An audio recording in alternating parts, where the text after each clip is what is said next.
Hello and welcome to today's episode of the Work at Home Rockstar podcast. Excited for today's episode. I've actually done work with Michelle before, so very excited about that. But she's the director, owner, operator of Aurora Office in New Brunswick.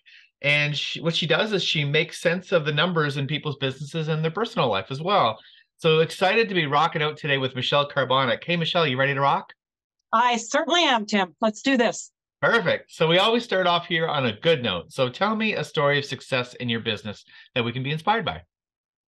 A story of success in my business. Well, I've liked to connect people with resources. So sometimes I'm not the right fit for their business. So I work together with other businesses, mostly my mom's business up in Dawson City, Yukon. So I might not be the fit, but I'll refer them to the fit that is for them, mostly to mom, but sometimes elsewhere. Nice. Yeah. I think that's a great idea. And I actually just joined myself. I just joined a Business Networking International is what it's called, but it's a networking group and it's all based on that. It's all based on helping to actually promote the services of the people that are in your networking group. And Absolutely. I find it really cool. Like I was part of one in Ottawa before I moved to New Brunswick, and they're really great because when you start to get known as like a resource that can just get things done and find people, then people come to you more often. And, that just increases the number of people that are asking you for your services, right? Absolutely. Absolutely. I also find too with doing that, they know that I'm not trying to rip them off in any way, shape, or form. I'm looking for their best interest. Yeah. And I mean, nowadays there's just so many people doing so many different things. And it's, with the internet, that's the thing. It has leveled the playing field, but also it has brought in a bunch of people that may not be looking out for their customers' best interests, right? Absolutely. Absolutely. So now, along with the good note, there's usually some bad notes that come along with it as well. And, Hey, business is business, right? well, and that's just it. I'm trying to normalize that and help people to realize that we all, no matter how successful you are, you've gone through some pretty dark times in just about anybody's business. So I'm wondering, can you share with me some bad notes, some things that didn't go as planned, and how maybe you got out of it? I'll jump right into COVID. Me and COVID aren't good friends. Being a home-based business during COVID, I had to sanitize my home daily to make sure that I was following with WorkSafe and BEEP standards, all that kind of fun stuff, protecting my customers. I wasn't the happiest people cleaning my house, sanitizing my house daily, let me tell you. But we worked through it. We got through it. We did what we had to do. That's just one of the snapshots of bringing it into your home. The outside world is in your home space. Yeah. I hired a cleaner recently, and I've done that over the years as well. I Yep, mean, geez, it's just, sometimes it's difficult to keep up on things, especially when you work from home. And so, absolutely. I thought that was one of my other guests on my podcast not long ago had that as an example of something that you can delegate, because you don't necessarily have to delegate something in your business. You can delegate your personal tasks as well, like Absolutely. cooking and cleaning and daycare, Absolutely. right? Those Yeah. things. Yeah. So now let's talk a little bit about the jam room, about the home office. So what is your, idea of a successful home office? A successful home office is one that is able through challenges and through successes to be able to set appropriate boundaries. Boundaries can be timelines. Boundaries can be safety boundaries, different things like that. With also allowing for the humanization of it. We are human beings. We're in our homes, and we're welcoming you into our homes sometimes. So those boundaries are important. Yeah, and your business is a little bit different than I think a lot of the other people that are on this podcast, whereas you actually have a home office that people come into. It's sort of a bit rare. A lot of people who are working home businesses, they are just in their home office. And if they do meet with some clients, they might go to a coffee shop or something like that. But you actually do have people in your home office, right? So it's a little I have different. people in my home office. Sometimes I go to their home office. Sometimes I go to their place, their storefront business. Sometimes we will meet for that cup of coffee. But yeah, it's a challenge when you bring it into your home, setting up those boundaries, definitely. So for you, do you meet your clients in the same office that you get your work done in, or do you have like a different spot for them, or what do you? Well, it honestly depends. It honestly depends on the client, whether they're a friend, whether they're most of my clients are friends. Let me just clarify that right from the beginning. When I usually sit down with them, it's usually in my living room space where we can just sit down and have a casual conversation. My my brainstorm place, my punching out numbers place, it's not as comfortable for them to have a one-on-one human conversation. Yeah, which makes sense. Yeah, so you've got sort of like a, more of a personable room with Yeah, probably some nice lighting and absolutely. whereas I imagine that your room I could see there's lots of things on the wall and all that Yeah, stuff too. That's where the magic gets done, right? that's where the brainstorming happens. That's where the magic happens. You got it. Awesome. So now, have you always worked out of your home, or did you used to work into an office? I did used to work into an office. When we opened up the business in 2009, I originally started from home. I started from home for health reasons.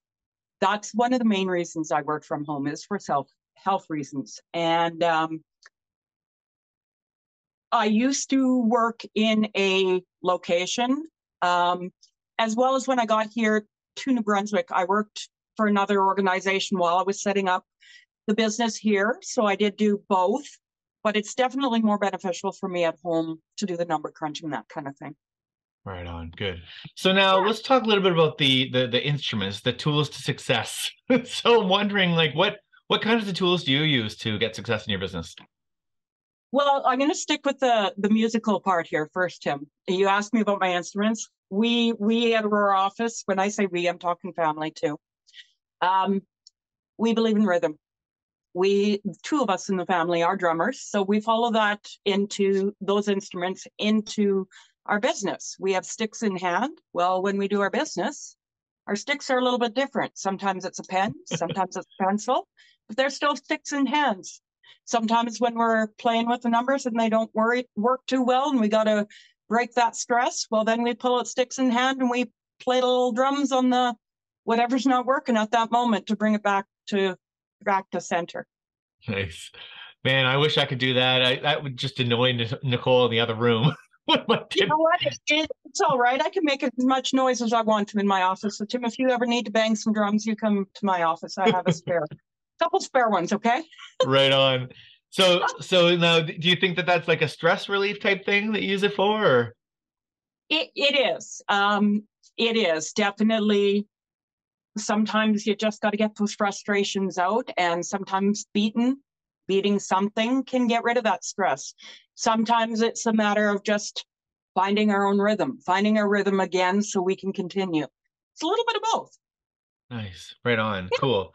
Now, what about how do you approach the subject of learning? Like, so do you like sort of hire coaches or do you have masterminds or like what is it that you do to keep up on the times, I guess? A little bit of everything, a little bit of everything. Do I have a mentor? Absolutely. Absolutely, without a doubt. My mentor is my mom. Aurora Office, Dawson City, Yukon started 20 plus years ago under my mom. She was the one who helped me set up my business 2009 and has encouraged me to today's date on still creating and moving to another location, that kind of thing. She is my mentor. In terms of learning different things like that, I still do. I'm constantly training. I'm constantly training on software.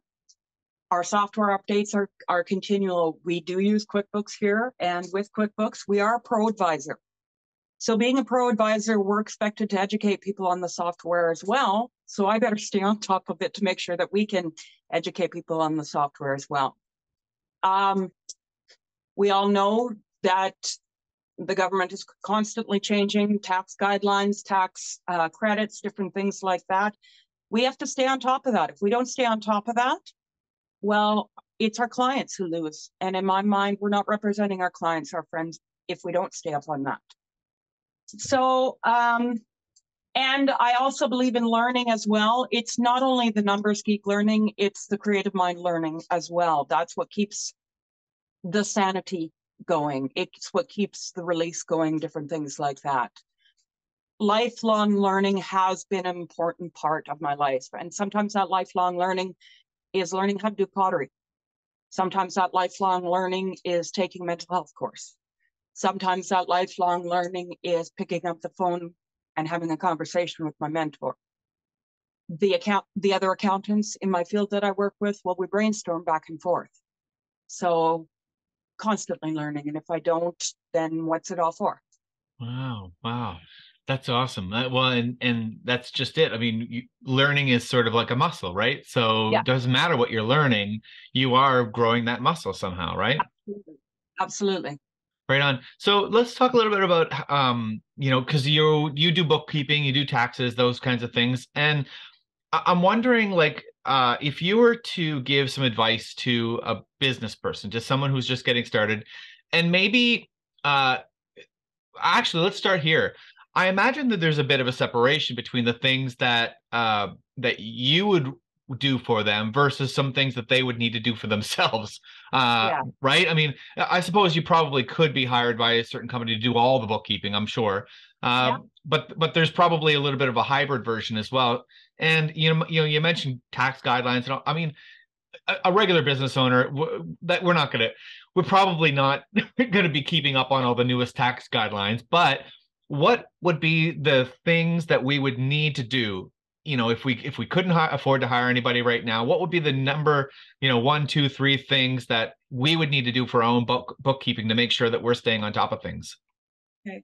The main thing that you would need to do if you are starting out is to decide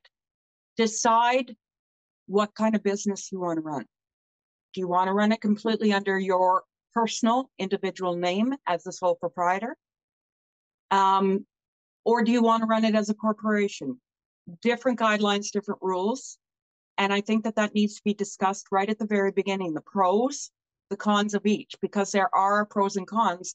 And it is a very, very, very personal decision. Some people like corporations for certain reasons. Some people hate them. And some people prefer sole proprietors. But there are risks involved, different things like that. So you got to know, you got to do your research. And sometimes people come to me with just boxes and say, you do it all. And when I try and bring them into the conversation, I'm like, your name is attached to this. Without you as the individual, there is no business. It's your ownership.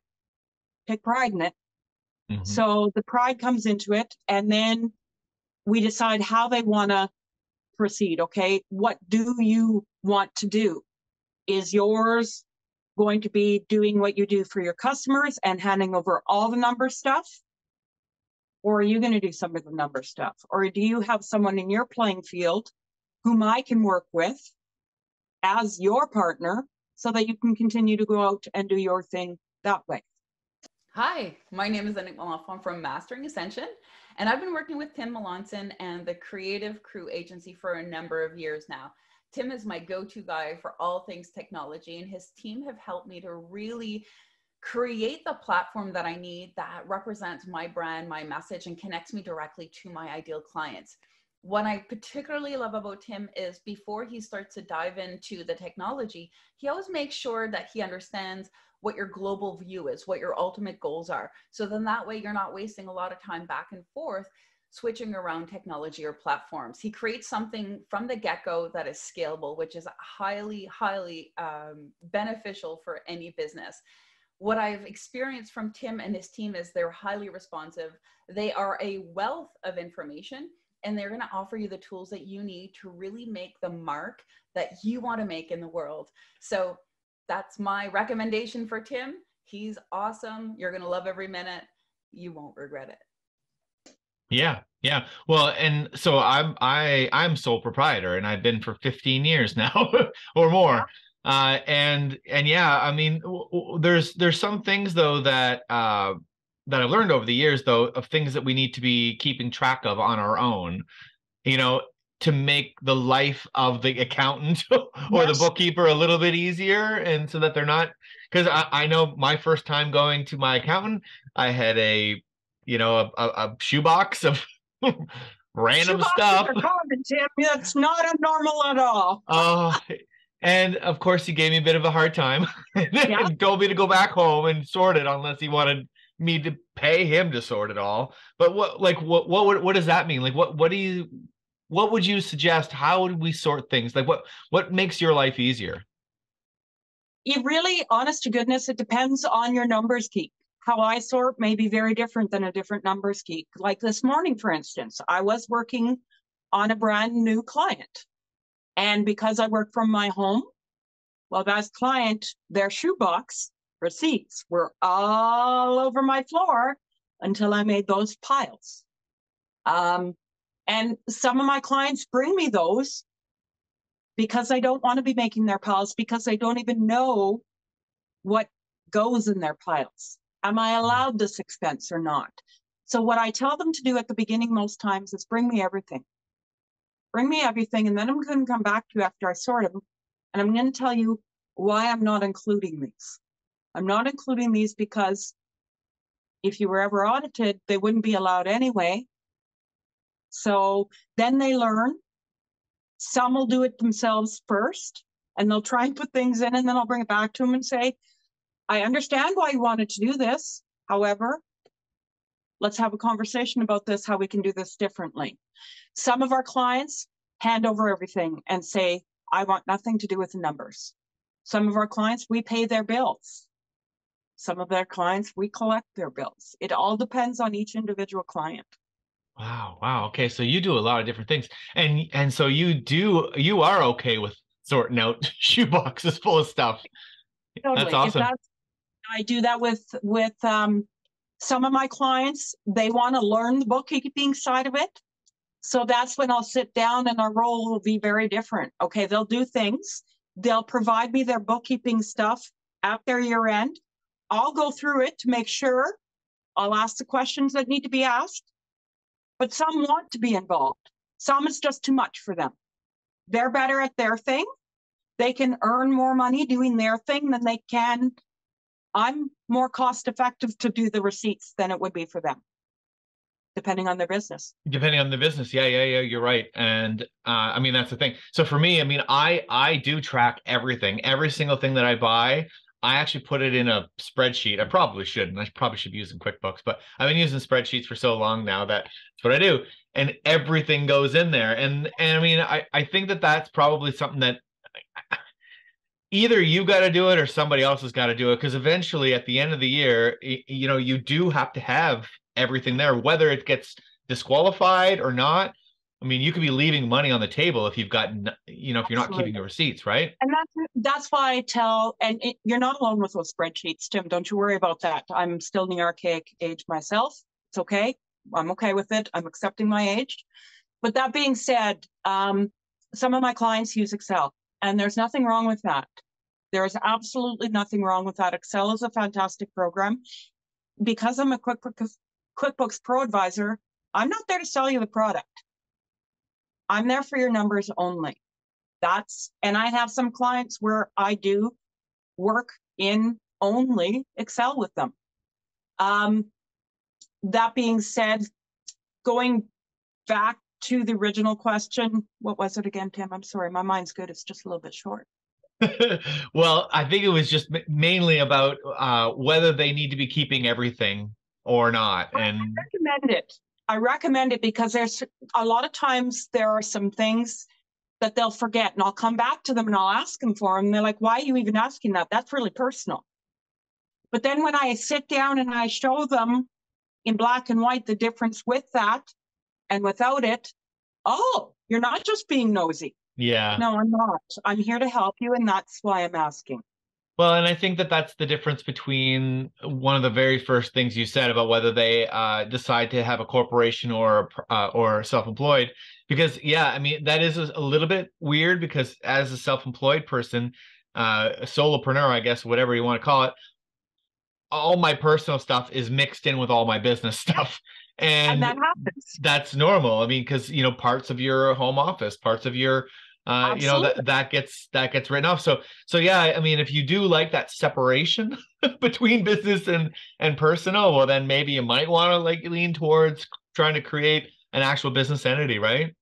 How I look at it, Tim, it is a personal invitation into your not only financial life, into your personal life, like you said. And your spreadsheet is everything. I know a lot about people based on their numbers, not because I want to go and share it with everyone, not because I'm nosy and I go gossip. That's your personal life. And to me, that's an honor to be invited into it. Totally. Yeah, exactly. So now it is time for your guest solo. So tell me what's exciting in your business right now. What's exciting in my business? Well, Tim, you know what's exciting in my business. You've helped me New out in this website. process. I do have a brand new website, something I would never have thought possible. We are getting to those times where advertising is a little bit different. So took the plunge and showed our digital face a little bit, and it was scary. It was exciting. It was scary, but it was done. I have recently jumped ship to the point where I'm completely self-employed. I no longer have that backup part-time job. Wow. So scary, exciting going forward that way. We're working on more set hours, that kind of thing. But some of my clients, my friends, they like that they can just reach out sometimes, knowing that I'm not a brain surgeon. I'm probably not going to answer them right away at 2:00 in the morning. But but we like the relationship that once I am able to answer, I will. They knew at the beginning I was starting out. The relationships that have been built so far have been fantastic. That's awesome. So And now, it's also been a learning opportunity being in the province of New Brunswick. Tax rules are very different in different provinces. You know, we live in a country, 13 provinces and territories. We are very different. We are each very individual, different provinces and territories. So that's the next question I was going to ask you. So now, where are you able to take on clients? Is it just in New Brunswick, or do you have different locations where you can take on clients? I have clients in New Brunswick, in Yukon Territory. My mom and I have worked together on clients before. All of our clients know that. I've helped her with income tax seasons. That's where I've learned from the best, is I've went up and physically worked. We've shared clients before, but some of the clients, different needs, different resources, different fits again. So I do have clients up in Yukon Territory. I have had some clients in Alberta. Some have come with me across Canada. Some of my clients in Alberta I've referred to mom. So am I able to work different places? Absolutely. We work within. Some of our clients communicate with us in very different ways. Some will send parcels with all of their papers. Some will fax. Some will email. We each work very differently on terms of how we get different things. Some of our clients work out of those spreadsheets, Tim. They keep all of their documents and they only send me these spreadsheets. That's the understanding we have at the beginning. Okay, awesome. When I was in Alberta, I even had a client in California. Her business was in Alberta, but there was a dual residency there. So we work with different locations, different places. So it doesn't have to be somebody local, because they can send stuff into you, through parcels, or probably even online, right? Absolutely. Good. Right on. So now, one more question. What would be like the ideal person that would get the most out of working with you? One who wants to learn and grow. And one who, well, that's a tough question, Tim. You've stumped me. You've stumped me today. I can narrow it down a little more. Would they be sort of like in the beginning of their journey in their business, or they've got like what the size of their business, that kind of thing? I normally take a lot of clients at the beginning journey of their business. Yeah. With corporations especially, because they all know this from the beginning. I work with them until a certain level. When things get a little bit more advanced, I'll work with another accountant with them. We have that discussion right from the beginning so that we know I'll get you to a certain level. If we decide at that certain level that we're sticking status quo, well, then we'll do that. But we have those conversations throughout to maintain that their needs are being met, boundaries are still being respected, different things like that. Love it. So really the best client for you would be someone who, well, probably doesn't like numbers. Yeah. And they need somebody who's very comfortable with that stuff. Yeah. And maybe someone who's at the beginning part of their journey. Maybe they're, they've just got a small business and they want to stay there. But if they want to grow into something huge, well, then you can take them on their first steps and then make sure that they're taken care of. And sometimes what they'll do is they'll get me to work with them still through their journey. When they do decide I'm still growing,